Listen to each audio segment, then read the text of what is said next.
日本と台湾飲み会の文化の違いについて全く違うと思います。カラオケション悪口言うためにカラオケに行くんですか？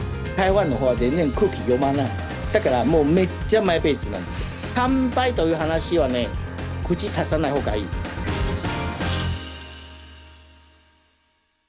大家好、ジョエル福澤さんとお伝えする台湾ビズ。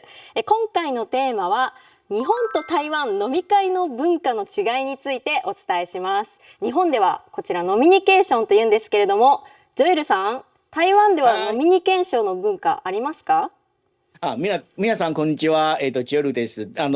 まずノミニケーションがありますかどうか、そういう先に話したいことはありますんですけど、はい、それで吉村さんの、中国語、要するに台湾語の方が、はい、どんどんうまくいけそうですね。本当ですか？大家好。素晴らしい。いいでしょう。褒めてしましょう。はい。ありがとうございます。今勉強中なんで。はい、それで台湾と日本の方はノミニケーションという文化の方は全く違うと思います。全く違う。全く違う。日本の場合はノミニケーションでしょ。うん。でも台湾の場合は歌ケーション。歌ケーション、カラケーションでもいいから。カラオケーションってなんかダジャレ言ってるみたいな。そう、カラオケーションっていいと思いますよ。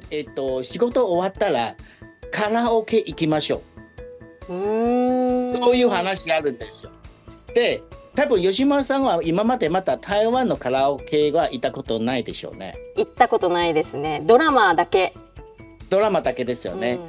台湾のカラオケの方が日本のカラオケボックスはねよりはね広いし、ゴージャスし、やっぱり内容もなんか本当にゆったりですよ。牛肉麺美味しいし、水餃子もあるし、それで果物もあります。それともビールとかウイスキーとか何でもありますなんですよ。なるほど。そうだからみんなはね居酒屋でじゃなくカラオケで行って歌ったり、それでも食事したり、それ方が楽しいと思いますよ。日本でいうと、例えば歓迎会とか送別会とかという時期は、上司が、その部下を誘って、例えば新入社員ですね、新入社員を誘って、飲み会に行って、で、部署とかで飲み会に行きますね。で形式的な挨拶があり、乾杯みたいなのがあって、こう会社の話をするわけですよ。そうですね。それがないってことですよね。それは台湾の方が歓迎会とかそれもありますなんですけど、でも台湾の場合は日本とより長期関係の方がそんな薄いです。薄いだからみんなはねカラオケ行って日本といえばブレコ、要するにみんなはねやっぱり長期関係なし、みんな歌うたり、それで例えばもし上司の方が歌があまり下手くそならば、みんな笑いますなんですよ。へー。そうなんです。だから上司の方が一番なんかストレスがなんか重いの方が、もうやっぱりそれカラオケ行くの場合は一曲の方がちゃんと練習しないとみんな笑いますなんですよ。で、それなぜなんか台湾人の方はカラオケーションが好きということはよくわかりますか？わからないでしょ。わからない。私台湾のテレビ局いたの時はね、部下からもういろいろ話があったんですよ。私の右側の人の悪いことはね、悪口はね喋るんですけど、その彼は私の左で来て右の方がこういう人はなんだやってる。でも右の人はね全然なんか喋ることは全然聞こえないから。悪口言うためにカラオケに行くんですか？そうなんです。日本の場合は例えば3次会とか2次会で行く場合が多いですね。居酒屋でご飯食べてから、カラオケに行きましょうと会社で行ったことありますけれども、そういう時は、なんていうかな、ちゃんと聞かなきゃいけないんですよ。日本のカラオケはもし、部長とか上司が歌う場合は、ある程度聞いて盛り上げ役というのがいるんですね。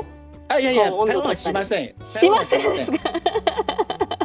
歌の人と喋るの人と食べるの人と飲みの人はね別々の同じ空間でいます。聞かなくても全然いいんですか？全然いいです。そうだからこれが台湾の方は面白いことなんですよ。もう一つは日本の場合はやっぱり歌が好き、すっごく好きの人がずっとマイク持ってるの、なんかそういう癖がありますか？いや、ないですね。ある程度やっぱ雰囲気を読んでちょっと回したりしますね。そうですね。でも台湾の方がそれがマイクもうずっと持ってる人がいっぱいいるんですよ。あ、そうなんですか。台湾の方は全然空気読まない。だからもうめっちゃマイペースなんですよ。で日本の文化でいうとそのノミニケーションの作法っていうのがありまして、例えば一番下の新入社員とかは割り箸お箸を割るのは一番最後でなければいけないとか、はいジャケットを脱ぐ順番だったりとか、あとはなんていうかな、取り分け、一番嫌いだったのがサラダの取り分け。私はもうそういうの大嫌い大嫌いなタイプ、苦手なタイプだから、サラダの取り分けとかもうそういうのをミスしちゃうし、好きじゃなかったんですよ。それでそういう文化が。じゃあ吉村さんはね、絶対台湾文化がやっぱりぴったりと思いますんですよ。本当ですか？台湾の場合はもうやっぱり取り分けの人がいるんですけど、でもあまりしないでも誰でもなんか追求しません。やっぱり好きなものを自分で好きで取っててもいいと思いますなんです。ほら、例えばさっき話したなんかカラオケの中に牛肉麺もあるじゃない、牛肉麺の方がありますでしょ。牛肉麺が頼むの方が取り分けてじゃないじゃない。もう一人で食べるそうなんですよ。だからこういう料理も出ますので、だから全てマイペースで好きなものが注文すればいいと、こういうことなんですよ。なるほど。例えば今台湾の方が熊本にたくさん移住されてきていて、こうやってコミュニケーションを取る場、カラオケーションを実践しましょうとなった場合、台湾人に受ける日本の歌っていうのありますか？スバルとかテリサテンの歌はね、みんなが好きなんですよ。へー。やっぱり昭和時代の歌がもう結構台湾にも流行ってますので。じゃあ台湾のビジネスマンには昭和時代の歌がおすすめと。テレサテンがおすすめ。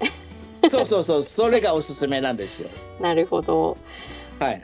歓送迎会では日本では社員が個別にお金を出してお金を払うという文化なんですけれども、台湾では違うそうですね。そうですね。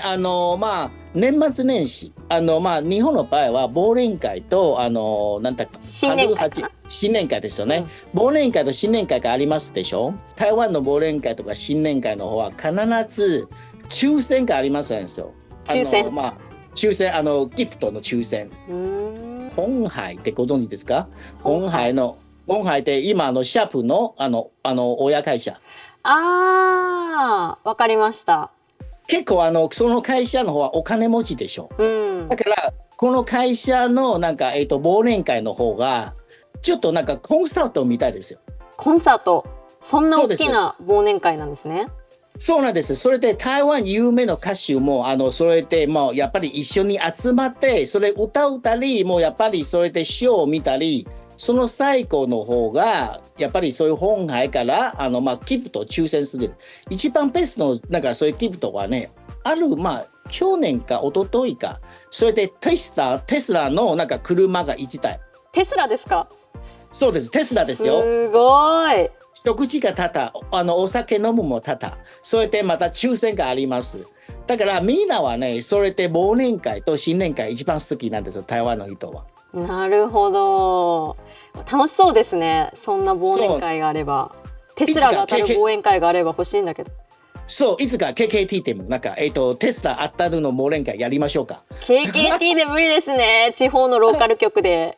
台湾に行った時に驚いたのが、ご飯を食べる時にビールを一緒に飲まない文化がありますよね。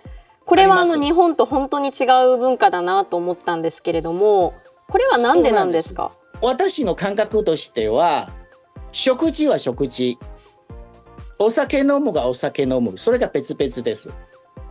別々。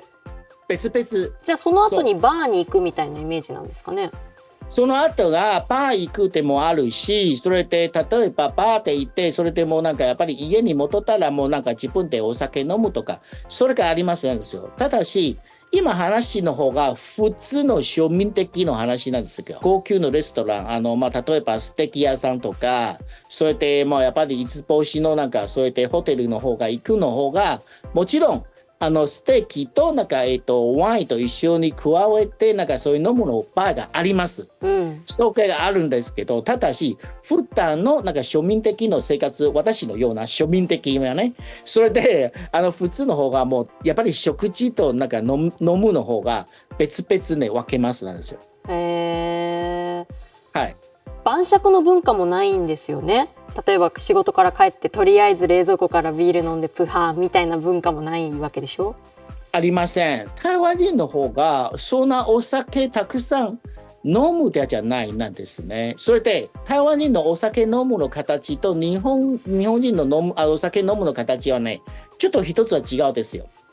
例えばね、今、吉村さんの目の前がコップがありますでしょ。それで私がビールどんどん入れて、それで乾杯しましょうって言ったら、もうやっぱりみんなでマイペースで飲むでしょ。台湾のパー違うよ。台湾人の方が絶対乾杯という話はね、口足さない方がいい。乾杯と言わない方がいいっていうことですか？そうです。なぜなら乾杯言ったら一気に飲まないといけません。あ、そういう習慣なんですね。ルールというか。そうだから乾杯の乾という字が欲しいですよ。飲み干す。飲み干す。だからそれ乾杯ですよ。漢字の方は乾杯はこういう感じですよ。だからこういうコップは干すということは乾杯だから。なるほど。じゃあ乾杯じゃなければ何と言って挨拶してご飯を楽しめばいいんですか？そう、それでやっぱりお酒持って、じゃあ水位は随分の随と意識の意。それで水位って読むんですか？水位の方があなたのご意向で飲みましょうという話があるんですよ。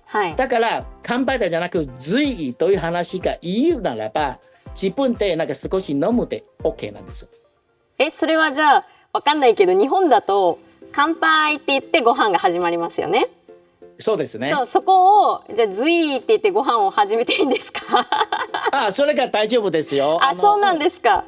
そうです。それで台湾人の方はお酒、やっぱり持って終わったら、またそれ入れるの時はコップ持ったらもうそういうテーブル、丸テーブルあるじゃない。丸テーブルの中に誰が相手に探せないといけません。相手を探す？